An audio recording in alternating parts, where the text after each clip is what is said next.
Welcome to another episode of Listen, Learn, and Love, hosted by Richard Osler. My guest on today's podcast is my friend Jillyan Adams. Welcome, Jillyan. Thank you so much. I'm very happy to be here.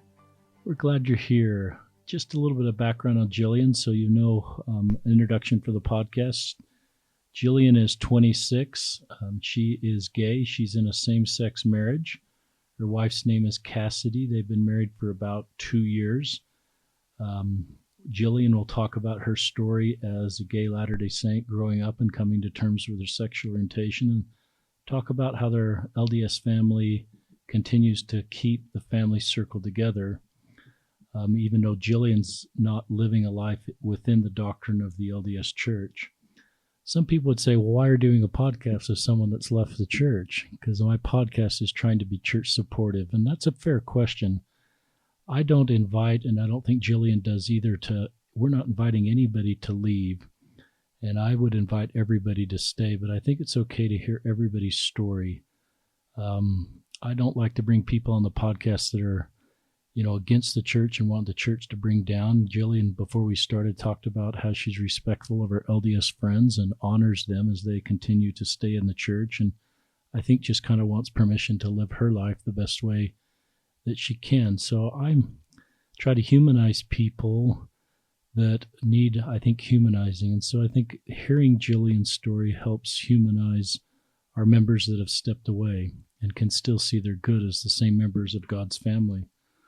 And Jillyan, we're going to let you do all the talking in a second, but just as a further way of introduction, I like Elder Gay's talk from October of 2018, and there's some quotes he shared in this talk. And as we think about this podcast with Jillyan, this is how I hope we see Jillyan. Joseph Smith said, while one portion of the human race is judging and condemning the other without mercy, the great parent of the universe looks upon the whole of the human family with fatherly care and parental regard, for his love is unfathomable. And then Elder Gay talks about giving a blessing to his sister that was never really active in the church. And he says, quote here, as I placed my hands on her head that evening, I received a severe rebuke from the Spirit and was made acutely aware of her goodness and allowed to see her as God saw her, not as someone who struggled with the gospel in life, but as someone who had to deal with difficult issues I did not have. I saw her, and then he talked about her life. Then he quotes another thing. During his talk, he said, during that final evening with my sister, I believe God was asking me, can you see everyone around you as a sacred being? So I love some of the things that Elder Gay taught in his talk. And then he goes on to say, I wish to urge upon the saints to understand men and women as they are and not understand them as you are. So that's just some introduction thoughts to try to create space for all of us within the human family. And just to recap, I'm not inviting anybody to go down Jillyan's path. I invite everybody actually to stay in our church. But I recognize that there are people of God's children that are outside of our church, and I think it's okay to hear their stories. And that's what we're doing today with Jillyan. So that's a long introduction, Jillyan. Are you okay with all that? Yeah, of course. That was a beautiful talk. I hadn't heard that one, for obvious reasons, but I really appreciate you reading that first. So tell us when you became aware of your sexual orientation. And then as part of that, tell us if you take on the label gay or lesbian. So I first became aware of it in college. And that's to say I actually had a name for the face, so to speak. Looking back on my life, this has been something that I've had, that has been a part of me my entire life. But in college, I fell in love with my best friend at the time, and that was a unique experience, simply because I was a bridesmaid at her wedding, and it was her getting married to someone else that sort of made me realize, something is different here. Something is not as it should be between two friends, just because I was so hurt and so angry. And it wasn't even like, you're marrying a bad person. I loved her fiance. He was an amazing man, and, truly like one of the kindest people I've ever met. And so for me to feel so upset about it was, made me take pause and sort of step away from it and be like, what does that mean? Because she's my best friend, she's getting married. I should be over the moon for her that she's found such an amazing person to spend the rest of her life in eternity with. And so I did just kind of have to, have a moment where I was like honest with myself and was like, this means not that I only love her, but I am in love with her. And so that means that, well, I must be gay. How old were you? I was Jillian? 18. 18. I want to say 18, 19. Yeah. My freshman year of college. And so that was the catalyst for realizing it. And then looking back all across my life being like, oh, this is why I felt this way about, all these friends that I had in high school, all these, this desire to be close to these female friends that I had, and but also at the same time also feeling very much an outsider for reasons unknown. I couldn't identify why I felt so by myself in a big part of my life. So that was the beginning of knowing that I was gay. And at the time, I've never really used the term same-sex attracted. I think that sounds a little clinical. So I sort of just go back and forth between gay and lesbian, and I've found that I've sort of been conditioned to think that lesbian is sort of a dirty word. So I think that I use gay more frequently, but I still identify as a lesbian myself. And thanks for just sharing some of your story. That kind of takes courage just to let our listeners know you fell in love with somebody, yeah. and she was getting married to a man, and you probably couldn't tell anybody about this. Right.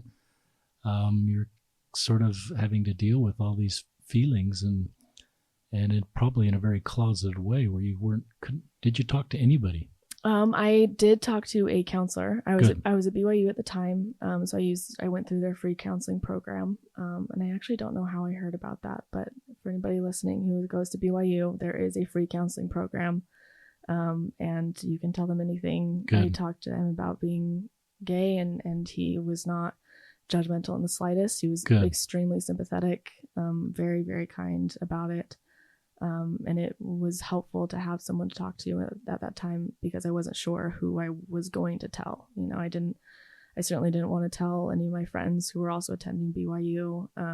And I didn't know when or if to tell my family. So at the time, he was like the only person who knew. How many times did you meet months. with this counselor? I'm trying to think of when I started going. I want to say 7 to 10 times. Good. Sounds about right. Yeah, just because it was over the span of several months. Did it help you just to be able to talk to somebody about what was really going on in your life? Yeah, it did. It did help to be able to speak that truth in a place where I felt safe. Because beforehand he, when you first sign up to meet with a counselor, you put down the reason that you're there, and it never actually occurred to me really to not be honest about the reason that I was there. And so I just wrote it down in a little questionnaire and sent it in, and he thought that my frankness was amusing. He thought that it was interesting that I was so forthright that I'm here because I'm a homosexual and I want to talk about that, and good for you. Yeah, so that was I can't remember what my original thought was, but. And tell us about your family. Did you grow up in an active LDS family? Yes. Yeah, born and raised, and my parents had been members their whole lives as well. I think that their parents or their grandparents were converts, so it goes back quite a ways, the church membership. And yeah, born and raised that way, and obviously went to BYU, had a very strong testimony through most of my life to date.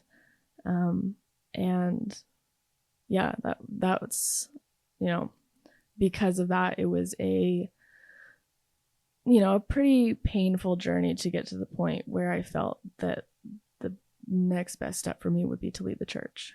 Mm-hmm. That was a very difficult decision for me to come to. It was a hard thing to realize that the best thing for me in my life personally would be to step away from the church. Thankfully, my family has been amazing about it, very loving and supportive and accepting. Obviously still devout in their beliefs, but, of the mindset that if I'm happy and living my best life, then they're happy for me. And, we can live our lives in different ways and still be, part of each other's lives. And I've been really, really lucky in that way. Talk about suicide. Were you suicidal during your teenage years? And are you suicidal now, or are you in a better spot? I'm not suicidal now. I wasn't ever suicidal in my teenage years. I think not knowing that I was gay until I went to college was helpful. I think that it would have been a lot to deal with in high school, and so I'm grateful that I didn't come to the realization until college years. And in college, once I had that realization, I wouldn't say that I was ever actively suicidal. I never had a suicide plan. I never had, these ideations of like, oh, it would be, so great to do such and such and just end it all. But I did have the idea that it would just be a lot easier to not have to suffer through this life this way. So definitely the idea that not being alive would be a lot easier than being alive in a situation like that. Did you ever think you were a liability to your family, and your family would be better off without you because you're kind of messing up the eternal plan? I don't know that thought ever crossed my mind. Good. I don't think so. And so for our listeners out there, if that thought hasn't crossed your mind either, don't think that thought. And if it has crossed your mind, don't believe it. Everybody would be heartbroken if you left. Yeah. So don't go down that road and think that thought, because your family members would be heartbroken and you're left. And it sounds like you were able to navigate not going down that road. Yeah. It was at the time. That's interesting to look back on it now, but at the time it was my testimony that kept me going through it. I was sort of in that headspace of, this is a trial that God has given me, and I was strong enough to deal with it. Obviously I'm in a different mind space than that now. I don't in any way, shape, or form believe that being gay is a trial. And I think that I am grateful for the belief system that I had at the time to get me through that point, to get me through that struggle and that worry and wondering about, can I actually do this? Can I make it through this? Do you remember anything, one or two things that were helpful from that BYU counselor? Or is that just kind of a fog? It's kind of a fog. It really is. There was a lot going on emotionally. And I just remember, I do remember that the first thing he said to me was, I want you to know that this is not a mistake, that this isn't one of those things where, this couldn't possibly be something that you're experiencing because, God doesn't make mistake, quote unquote. And he just let me know that it was okay for me to say that I'm gay, because if that's what I am, then it's okay to own that. And I didn't have to justify it or be like, this is just a trial or anything like that. He always encouraged me to believe that, that this is a part of who I am and that that's okay for me to accept. Did that surprise you? It did a little bit. Yeah. I think because I hadn't, at that point, I sort of realized that I was gay and then sort of put thinking about it on hold until I went to counseling. And so I wasn't really sure what to expect from it. So yeah, so for him to say that, for that to be the first thing, the very first thing that he said, I think was definitely a pleasant surprise. And do you believe that? Do I believe that? Oh, absolutely. Yeah, definitely think that that being gay is intrinsically a part of who I am. I don't think that I would be who I am without it. And I think that that goes for anybody's sexuality. It's not talked about with straight people because that's the norm, and being straight is just how it is. But I think any straight person would agree that if they were any other sexuality, they would be a different person. They wouldn't be the person that they know themselves to be currently. Talk about sexual fluidity. I think I finally said that right. And I pick up sometimes, I don't know if the science backs this up or just sort of things I picked up, that sexual fluidity is maybe higher for women than men. And so instead of me speaking to that, we should have you speak to that. Right. I don't know that that's necessarily true. I think, and this is a whole topic that I think more than myself would need to comment on to really get to the bottom of it. But from my experience and from what I've heard and seen and learned within the LGBT community, it seems that sexual fluidity is more prevalent amongst women because it's more acceptable. I think women are allowed to be more affectionate with each other, just even platonically. And so I think that sort of translates over to them being allowed to explore their sexuality without a lot of repercussions. Whereas if a man were to, experiment with a man, people would automatically be like, oh, you're gay. And so I think that definitely precludes men from ever exploring any kind of sexual fluidity they think they might have, unless they know for sure, like, I am just gay. I think that bisexual people are cut out of the mix a lot in that circumstance because they're ruled out once they're in, a relationship, whether it be a hetero relationship or a gay relationship. People tend to put them into that box, whether or not that's the case for them. Do you feel like there's any fluidity for you, Jillyan, or do you feel like not? No, I don't think that there is. I definitely consider myself to be, a tried and true lesbian. I can definitely find men attractive, the same way that gay men can acknowledge that when a woman is attractive, they can see that. But I don't think that in any way indicates any sort of fluidity on my part. I wouldn't be able to find a connection with a man the way that I could with a woman. And that is not for the lack of trying. I can tell you, I've been on many dates with men, and the chemistry is just not there. So yeah, I would definitely say him. Did your friend who got married, did you have any connection with her? Yes. Oh yes. And is she aware of? She is aware. We're actually not friends anymore. That's okay. Yeah, it was a difficult circumstance. I was, obviously very drawn to her. She's a beautiful woman, and I, got very close to her in a friendship. And, for her, it was just a friendship. And for me, it was obviously a lot more than that, whether, even though I didn't know it at the time.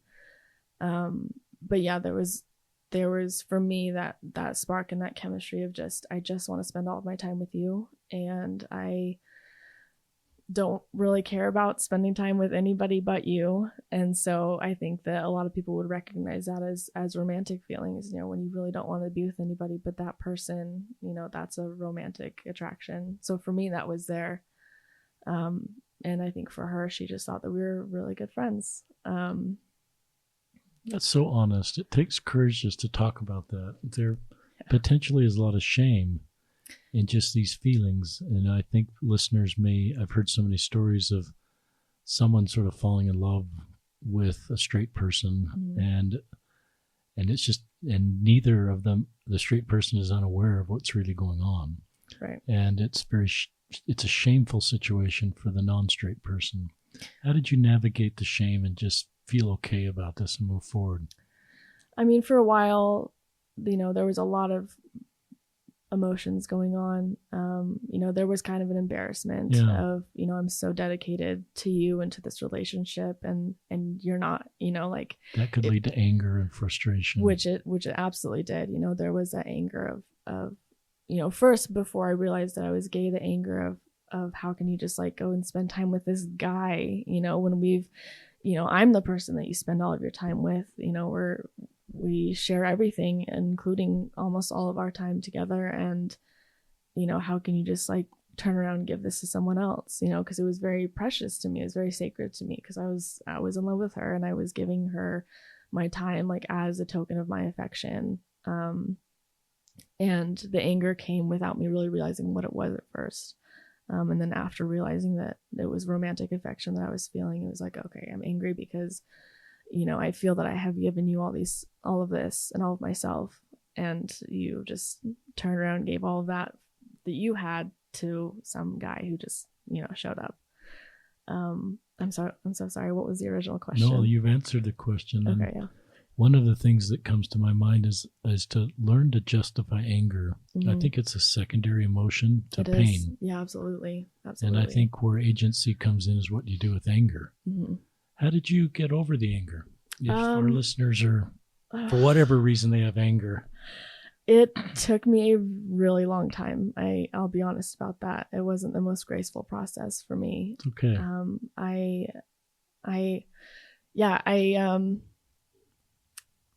So the sequence of events was, she got married at the end of 2011.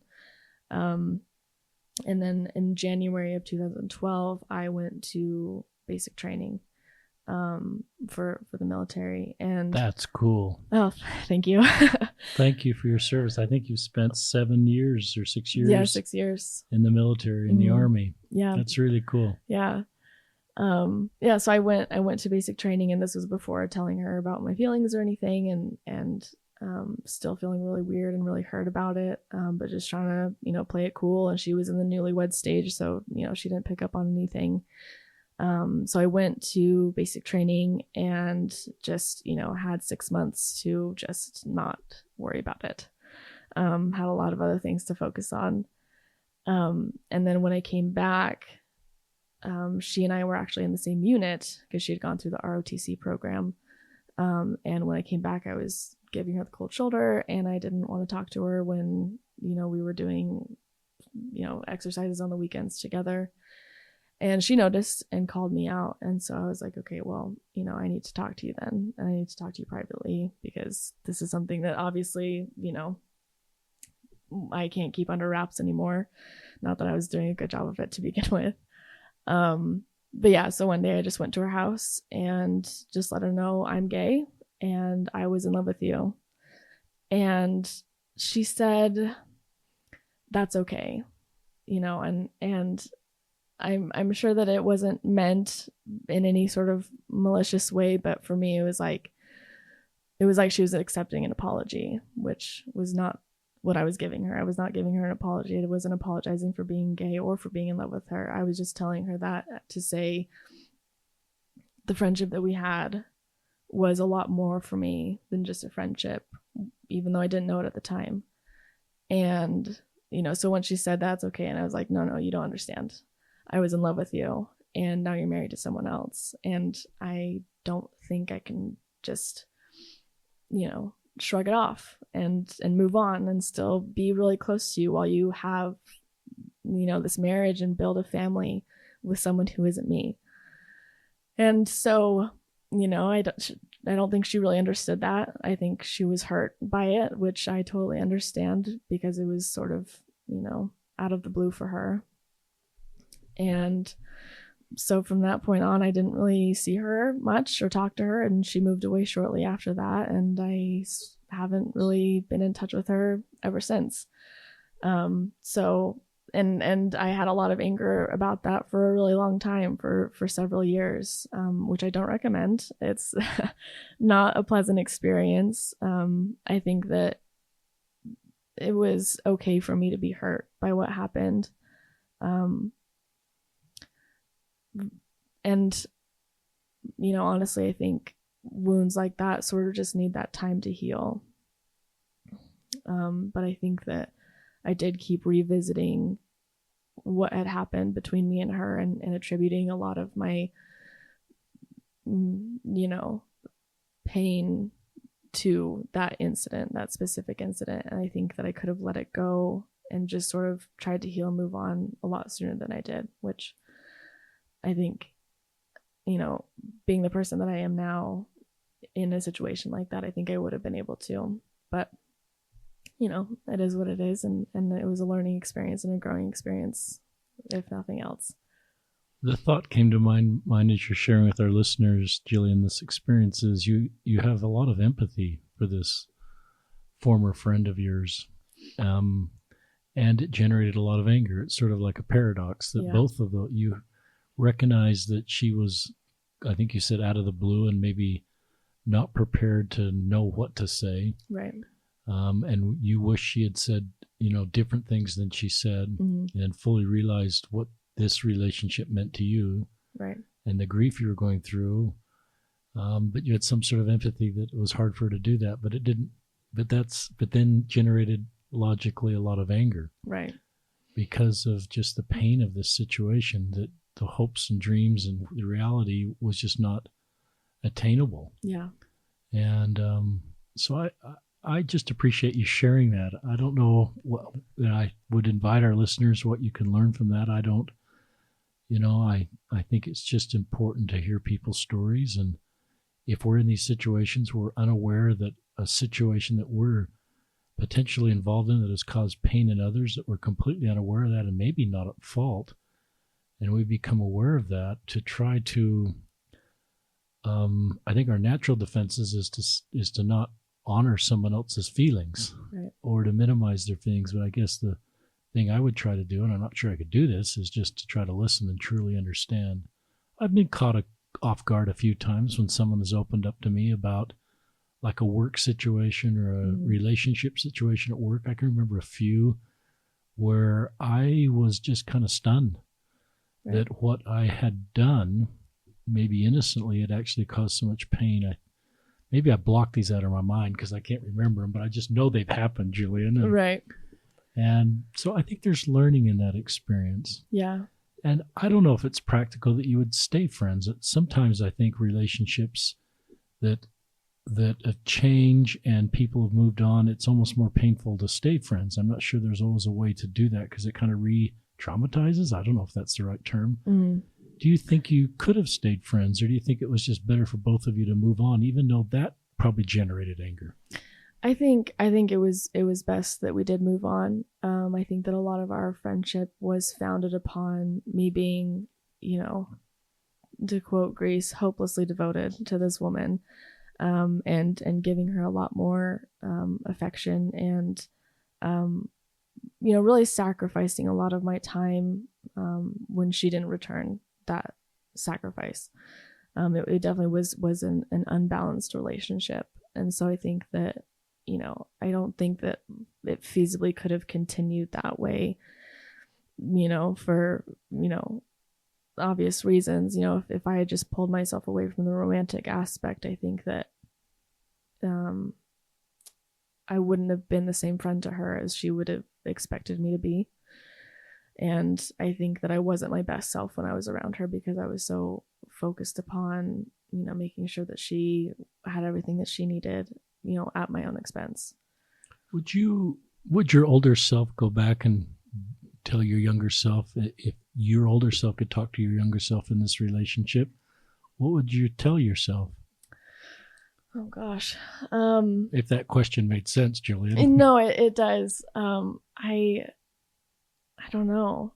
The nature of the situation was that I had to learn what I learned the exact way that I learned it. Maybe that's a good answer. And I don't think anything anybody would have said would have changed that. I think that's probably a really good answer. Yeah. Because then you're looking at your answer is all positive then, in the sense that maybe there wasn't anything the older self would tell me except that this is going to be a good experience for you.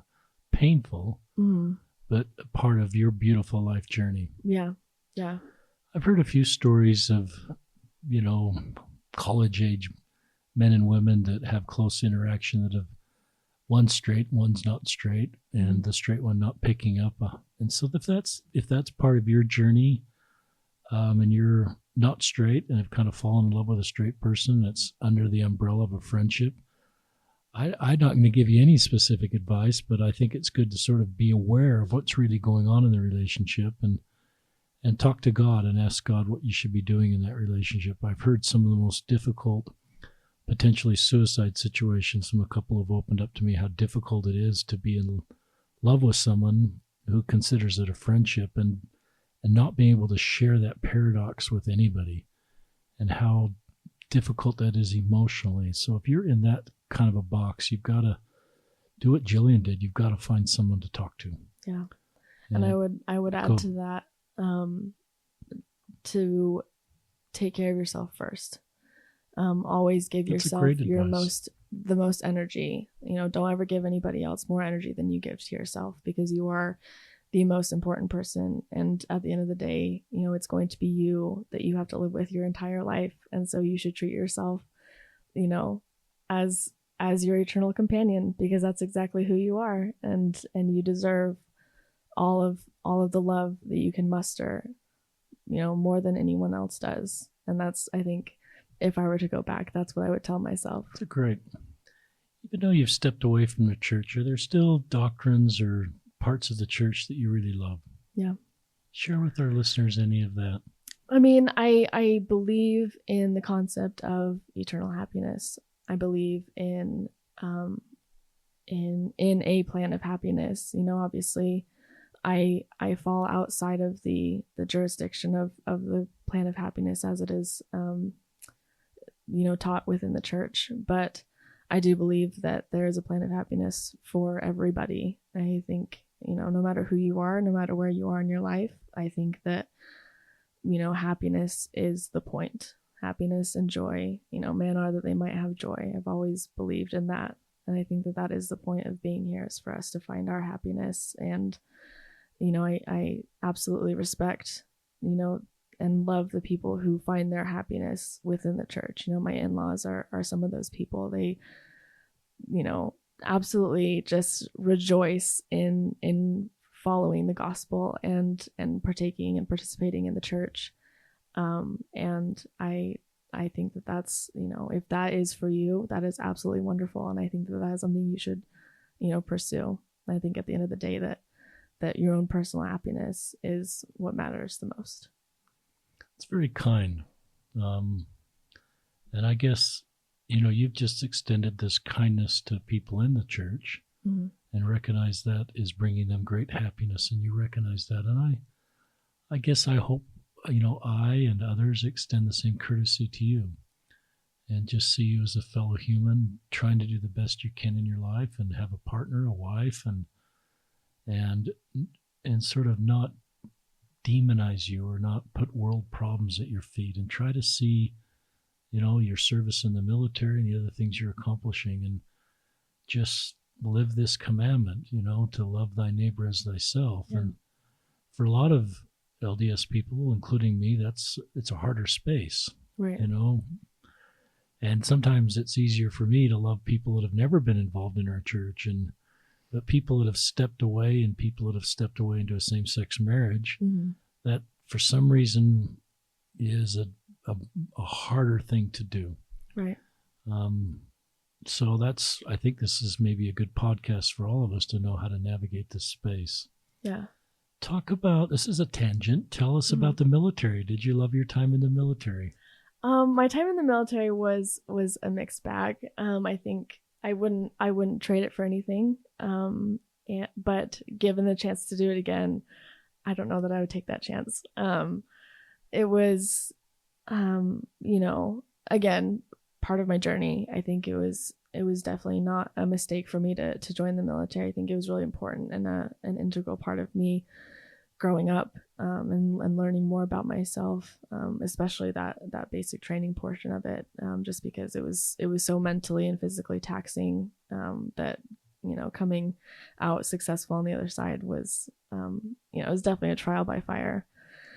But yeah, it was a good part of my life. I really appreciate I get to say, you know, that I did serve and I did everything to qualify to do Cool. so. And What would be one or two things you took with you from the military that you learned that are foundation principles for the rest of your life? that I can do absolutely anything I set my mind to, and so can everyone else. That's cool. Yeah, I think people that, you know, that I met in basic training who I wouldn't have expected to finish, who did, you know, it just goes to show that, you know, the power of the human spirit. If you want something bad enough, you'll get it. Um, just as a anecdote, I actually broke my back while I was in training. Wow. I went to airborne school, which is just where they teach you to jump out of airplanes. And that was 3 weeks. And I broke my back on the first jump that I did. Wow. Which I didn't actually realize. I didn't realize it was broken. I just knew that I was in a lot of pain. And was that the chute deploying or landing? It was the landing. I was about 10 or 20 feet off the ground. And I think I just must have hit a cold pocket of air because my chute just like collapsed a little bit. And so I just like landed standing up. So to coordinate in my spine and created a compound or a compression fracture rather. And I didn't realize that had happened. So I went back and did another jump that same day and then did 3 more, to graduate. And I didn't understand why it hurt so much, why my harness was making everything hurt so much more than it did before. But I went home and went to the chiropractor and they did x-rays on me because it had been a while since I went in and they're like, yeah, you have a compression fracture in your spine. And I was like, oh, that's why that hurts so much. Yeah, exactly that. But have you healed from that? It's been kind of weird healing process just because, you can't splint it and you can't really do surgery to fix it. Once it's healed that way, it's healed that way. And I, some people suggested fusing vertebrae, but that just seemed like a really poor choice just because of the complications that can come out of it. So it is broken to this day. It's still in its compressed state. And, it's just been kind of one of those things that I've had to learn to live with. It doesn't bother me too much anymore. So I can gratefully, it's been, feeling much better than it did when initially it was broken. Sometimes I pick up on stereotypes, like there's more gay or lesbian women in certain areas in our society. Maybe the military. Is that a stereotype that you've heard before? Oh yeah. Yeah, for sure. What would you say to someone that said, well, these blanket statements? I would say that if you think there's a lot of gay women in the military, I would love for you to show me where they are, because I met maybe 3 women who were gay in the grand total of my military experience, and most of them were in basic training. So that was, from like all walks of life, people coming from all over. And yeah, they were not very frequent in my experience. And I would just say, anybody can join the military, and you don't have to be a butch or a, like tough woman or lesbian to make it in the military. Yeah, that's my feeling too. Yeah. Is that some of these stereotypes just aren't true. Mm-hmm. And I've met LGBTQ people in every single profession, with all sorts of different Christ-like attributes and dispositions and skills and gifts. And so that's certainly something that I've learning. Did you feel like you could be celibate your whole life? Because now that you're identifying as gay, you've got 3 roads, I guess: a mixed orientation marriage, mm-hmm.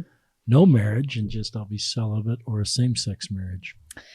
That's an interesting question. That was a whole journey for me to figure out which one of those was going to be my path.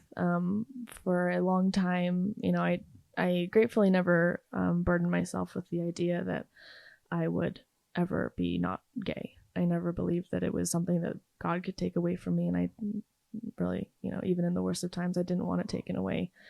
But I did believe that if I was righteous enough, that I would find a man who I could fall in love with and marry. And, that he would know that I was gay, there would be no secrets, but, we would have a happy and healthy marriage. And like I said before, I gave it my best shot. I was dating men at BYU. I was dating men when I wasn't at BYU. I put in my time to try and find someone who I could really click with and feel safe and comfortable with. And for a long time, for several years, I did believe that I could make it work. But there was always that feeling that it just kind of sucks that that's my option. I can marry somebody who I have to search far and wide to maybe find somebody that I have a connection to who is a man, or I have to be celibate. That's an awfully lonely perspective. And something that I will say about that is that I don't think that people who are not facing that predicament could really ever understand what it means to be told that it's good and right for me to be lonely my whole life. That could be what God would want for me, because I think that that's a very harmful message for people to pass along, and for people to reinforce that this great joy that so many people get to take part of, that straight people get to take part of within the church, that is held up as the pinnacle of human experience, is going to be taken away from you because you're gay. And I reread Elder Gay's words as you're talking about this, and this is what I think it just creates empathy to hear your story, Jillian. But I was made, and he's speaking of his sister, I was made acutely aware of her goodness and allowed to see her as God saw her, not as someone who struggled with the gospel in life, but as someone who had to deal with difficult issues I did not have. And so I love the wording of that and what you just said. That, and I don't even want to call this a struggle or difficult issues, because I think you're correctly communicating that you being gay is not a burden or not a mistake that needs to be fixed. Right. And I'm very comfortable with that. But I love just what Elder Gay says, is that, you're right. When I was at BYU, I had an authorized path, you know? Right. And I have wonderful memories of those years at BYU. And I had an authorized path and found my wife there, and we moved on with our life, and being married and has unlocked our lives together. Right. And I can't imagine being alone. So I don't know your road, but I think I've certainly tried to develop empathy for how difficult that road is to stay as a celibate person. Right. And many are doing that. I think, we both invite them, if they're able to do that, to continue to do that, and give them our credit and support. But so it sounds like you just came to the realization that wasn't going to be your path. Yeah. It was an interesting and very convoluted road, because at the time that I was of the belief that I would find a man to marry, I did get involved with another girl, with one of my roommates while I was at BYU, and that's a whole other can of worms that we could open. But there was a lot of shame and guilt at that time. A lot of me believing and feeling very deeply that what I was doing was wrong, and that is, if I could just stop doing it, then I would find the man I was supposed to marry. And it was a lot of on and off, and I was dating men, in the midst of everything going on. But it was a very difficult road that I created for myself, just because she and I, were both believing, practicing Mormons, and we both knew that if we could just get unentangled from each other, that we would be living happier, better lives. And I think at the time that did stem from some internalized homophobia, and believing that being in a gay relationship was wrong. And so that was a whole strange and complicated road. But I knew that at the end of it, even when I was in the middle of all of it, I still had that belief that at the end of it, once it was over, once I could get myself out of the situation that I had gotten into, that I would either have to be celibate or marry a man. And, at the time, none of the options that I had or that I was currently making were bringing me any kind of fulfillment or joy. Did you finish at BYU or did you leave BYU? I left BYU just to join the military. To join the military. Yeah. So I was there for 2 or 3 years, I want to say, and then dropped out to join the military and just sort of never ended up going back. Yeah. So, yeah. I assume there's some dissonance there with, wanting to be true to BYU and what you're doing there. And yeah, that was a complicated thing. I did tell my bishop about what was going on with myself and my roommate. Good. And I was put on probation for a year. So there was a year there that I wasn't going academic to school. Probation or church probation or both? Academic probation. My ecclesiastical endorsement was suspended for that time. I admire you talking to your bishop. That's really complicated if you're a BYU student. And yeah. You seem to have integrity here, even though, at the time you're at BYU and it sounds like there's some inappropriate behavior going on, you have the integrity to talk to your bishop about that. Right. And that was something and sort of face up to consequences. So that's a sign of strength. I admire you for doing that. Thank you. Talk about you're married to Cassidy, and you've been married about 2 years, and you've known each other for about 3 years. Yeah. Talk about talk about the relationship with your parents as it became clear that you weren't going to marry a man and you weren't going to stay celibate, but it became, at some point, I guess your parents realized that our daughter is going to marry a woman. Yeah. So that was actually a very deliberate conversation that I had with them, because meeting Cassidy was sort of in the midst of when I was still on again, off again with my former girlfriend. And I met Cassidy and we were just friends for a long time. And she sort of helped me unembroil myself with this, toxic relationship that I had going on. And so we were just friends for a while. And then I felt myself repeating that familiar pattern of falling in love with, my best friend. And, the difference there was that she was also falling in love with me. And we were honest with each other about our feelings, but I told her, I was like, I know that you met me when I was in a relationship with a woman, but like, I need you to know that like, that can't be the case with us, because I believe in the church and I want to get married in the temple and I, want to follow this path that has been laid out before me. And, and she was sort of the same mind and was like, yeah, I also believe in the church. And so that makes sense. And, through a very interesting series of events, that I don't know that we have time to go into at the moment, but, we sort of, came to the conclusion, or rather I came to the conclusion, I took much longer than she did to come to it, but, that I did want to be with her.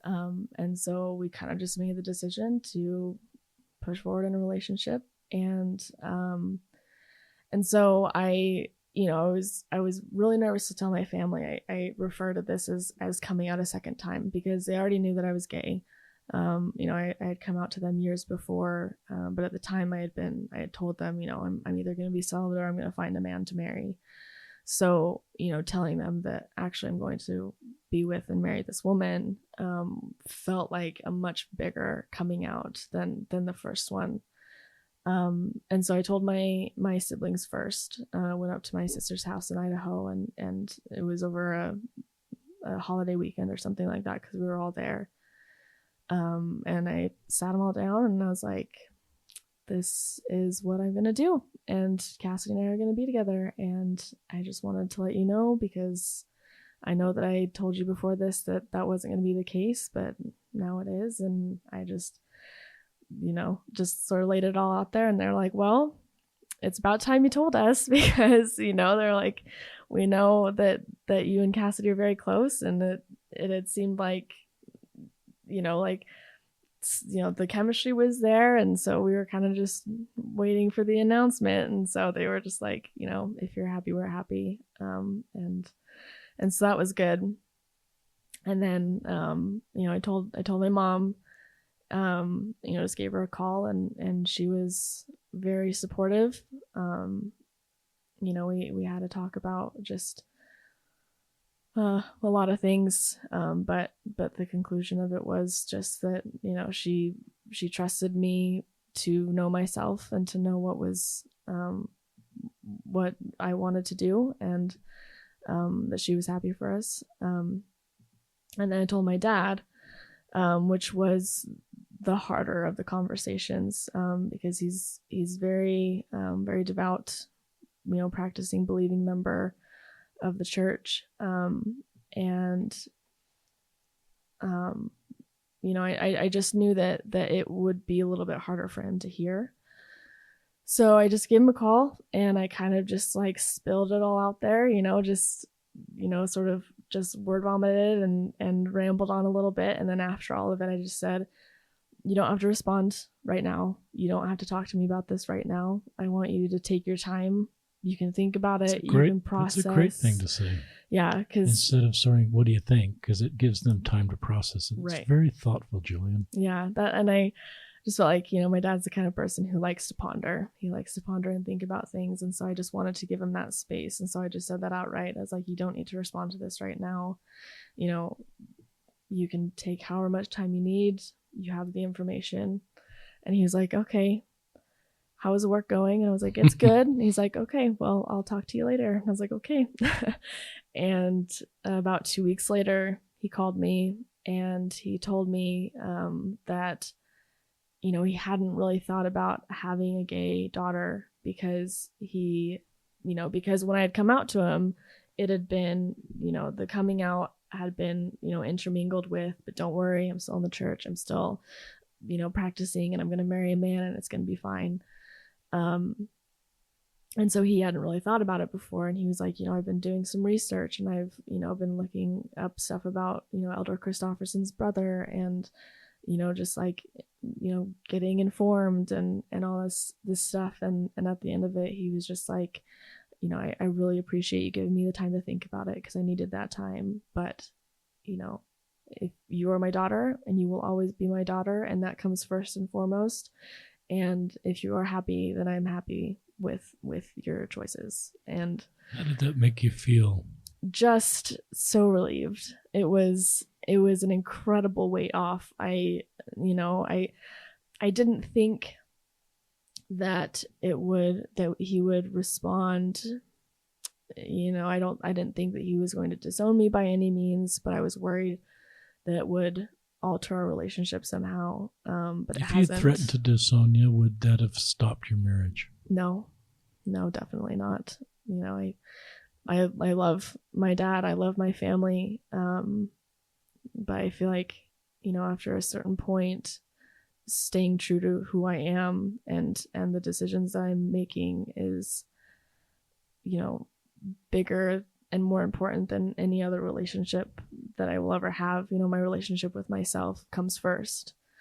And I think that allowing, anybody else's perception of me or their decisions in regards to our relationship, allowing that to throw me off would, be harmful in the long run. It wouldn't be a relationship that I would want to have anyhow, and that's not to discount people who have had to go through that. I can't imagine the pain that would bring. And I think that,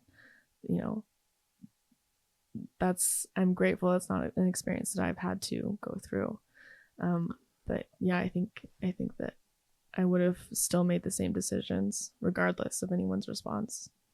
And if your family is listening, the Adams family, mom, dad, siblings, sounds like you did a great job navigating a very complicated space. And I love your dad bringing up Elder Christofferson's book. I'm going to read a quote from that book. And as we know, Tom Christofferson's the younger brother of Elder Christofferson. And this is a quote from Elder Tom Christofferson, or Elder Christofferson's mom. And it's a few years after Brother Christofferson came out to his family and after he had asked to be excommunicated, his mother explained to his brothers and their wives, quote, "The only thing we can be really perfect at is loving each other. The most important year lesson your children will learn from how our family treats their Uncle Tom is that nothing they can do will ever take them outside of the circle of our family's love." So I love that. You know, the Adams family is practicing that. Yeah. You are within the family circle. You're not within the teachings of our church, but you're within the family circle. Yeah. And I think that is the gospel of Jesus Christ. And I think your parents may wonder, and a lot of LDS parents wonder, what's my responsibility to stand up for my religion? But to me, standing up for our religion is keeping our family together. Yeah. Now I joke and say, if you joined ISIS, and wanted to bomb us, but obviously you haven't. Yeah. And you're a law-abiding citizen, contributing to society, and just wanting to move forward in your life. And this other quote I love from Elder Tom Christofferson's book is, "Accepting others, like you, Jillian, does not mean we condone, agree with, or conform to their beliefs or choices, but simply that we allow the reality of their lives to be different from our own." Yeah. So I like that. It creates space for just us to be different. Right. And it doesn't mean that I can, that I agree with or conform, but I just allow your life. And it's maybe what Elder Gay said is, I don't know your road. And so I love the Macintosh video on the Mormon and Gay site that I assume you've seen. And Becky McIntosh just says, "We're leaving this at the Savior's feet." Yeah. And so that's what I think LDS families can do, and all of us can do, is we're not going to judge you. We're just going to leave this at the Savior's feet. And the only thing we can really control is love, which is a doctrine. Right. So any other kudos you want to give to your family? Did they come to your wedding? They did. Yes, they came to our wedding, and it was the most perfect thing ever. One of my sisters did our flowers, and the other sister did a beautiful weave for our wedding arch, and everybody pitched in. My sister's in-laws lent me their cabin space up in the mountains for us to be married at. So yeah, it was really amazing the way that And Cassidy comes from a very active family. Were they there? They were. Yeah, both sides of our families were there, and very supportive and very active in helping with the planning. Her family helped us get the food set up and everything the day of, and everybody was there the night before helping decorate the trees and stuff for the next day. And it was very much a family event, and we both consider ourselves extremely lucky to have such loving, wonderful families who just allow love to be the reigning factor in our relationships. And I guess you can't speak for either sets of parents, but do you think they felt they were crossing a line in our church to go to your wedding and support it and even help with the flowers? Or do you think they just felt okay and that this is what they should do as parents? They did it because they felt it was a good thing to do. I don't think that they felt it was, condoning necessarily what was going on there, but to be, just to be our family for that day, and to be there in the love that a family has for their family members. I think that's all that was for them. Were there grandchildren there? Yes, there were. I don't know how old the grandchildren are, and if there was concern that teenage grandchildren would be impressed in a negative way about this, or how they navigated any of that. Well, there weren't any teenage children there, just because there's no our siblings are not old enough. Yeah. I had two nieces and a nephew, and they're both, or they're all under the age of 5. So and Cassidy's nieces and nephews were planning to be there, but it was kind of a drive up into the canyon, and she just said that with like nap schedules, because she just had a newborn, it would just be too much of a. Because that's one of the interesting things about Brother Christofferson's mom. Her quote here doesn't necessarily refer to Elder Christofferson and the wives. It's more about the impact it'll be on your children. Right. And I'll read the quote again. The only thing we can be really perfect at is loving each other. The most and less important lesson your children will learn. She didn't say you. Mm-hmm. Speaking to the children and the spouses, your children, meaning her grandchildren, will learn is how our family treats their Uncle Tom. So this is Uncle Tom, Mm-hmm. is that nothing they can ever do will take them outside of the circle of the family's love. Right.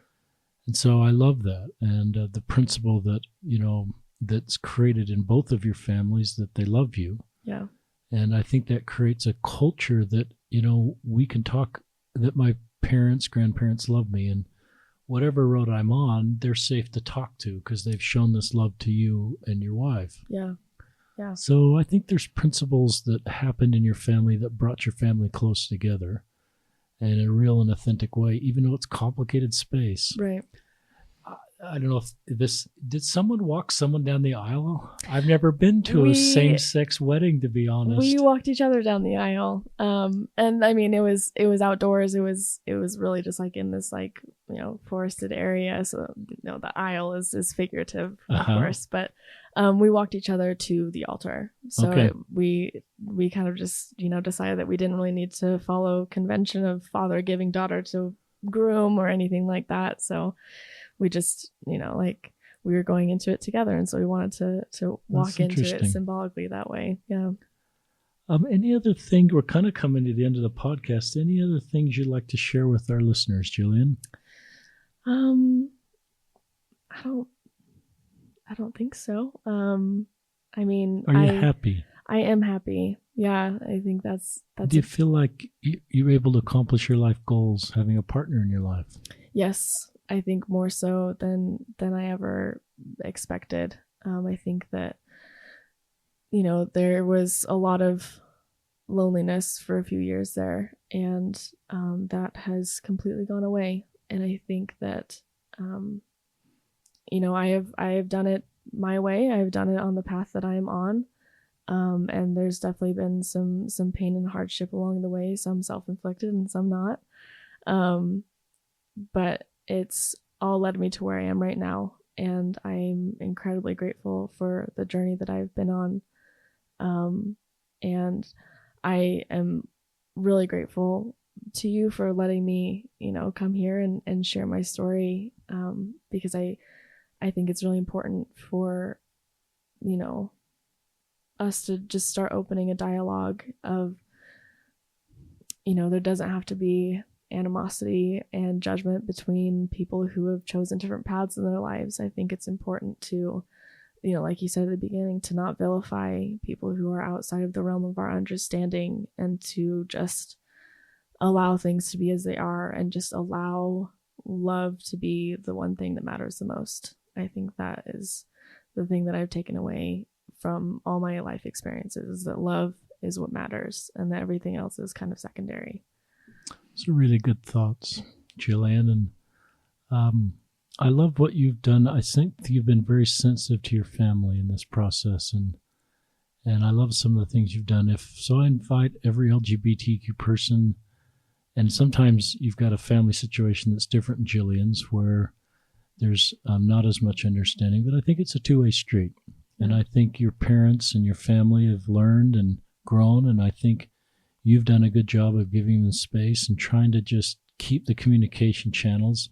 Yeah. I think if you can find a common family goal, that let's keep the family together, let's keep the communication open, let's keep trust and honesty and try to see the best in each other, and you have that common goal in a family, then you're able to do what your two families are doing. I guess your three families are doing now, your own family as well as both sets of parents. We talked in this podcast before we went live that I think, and I may have mentioned at the beginning, that Jillian stepped away from the church. But it sounds like you go to support family events. I do. Yeah. Went to a niece's baptism in December. And yeah, I'm always, planning on going to events like that, to priesthood confirmations and baby blessings and the whole 9 yards, just because, my family and loved ones have loved and supported me through, my life and the things that happened therein. And I want to do the same for them. It's a two-way street. Grace is a word that's came to my mind as you described what you're doing. And I think there's just grace in that you're doing things and your family's doing things. I don't know if that's an accurate application of the word grace, but it just seems like you're very thoughtful of each other and trying to do the very best. Yeah. So thank you, Jillyan Adams, for joining us on another episode of Listen and Learn Love and sharing your story. And if these two families are listening, it sounds like you've done a great job in raising wonderful daughters and supporting them and keeping families together. Yeah. Also, I don't Good. know if this is okay for me to say, but I'm on Facebook, I'm on Instagram. If anybody ever wants to reach out, ask additional questions, open Tell up us your a Facebook dialogue. name and how to spell your first name. Oh yeah, so my name on Facebook is just Jillyan Adams. Might be Jillian Nicole Adams, but I'll probably pop up either way because no one spells my name the way that I spell it, and it's spelled Jillyan. It's a different spelling, so So you can find look out for Jillian that. easily. Jillyan Adams. Yeah, and it's the same Jillyan Adams, Jillian.Adams on Instagram, which I'm on there frequently. So Thanks for joining us, Jillian. You have a great life ahead thank of you. you, Richard. And thanks to our listeners for joining us on another episode of Listen, Learn, and Love.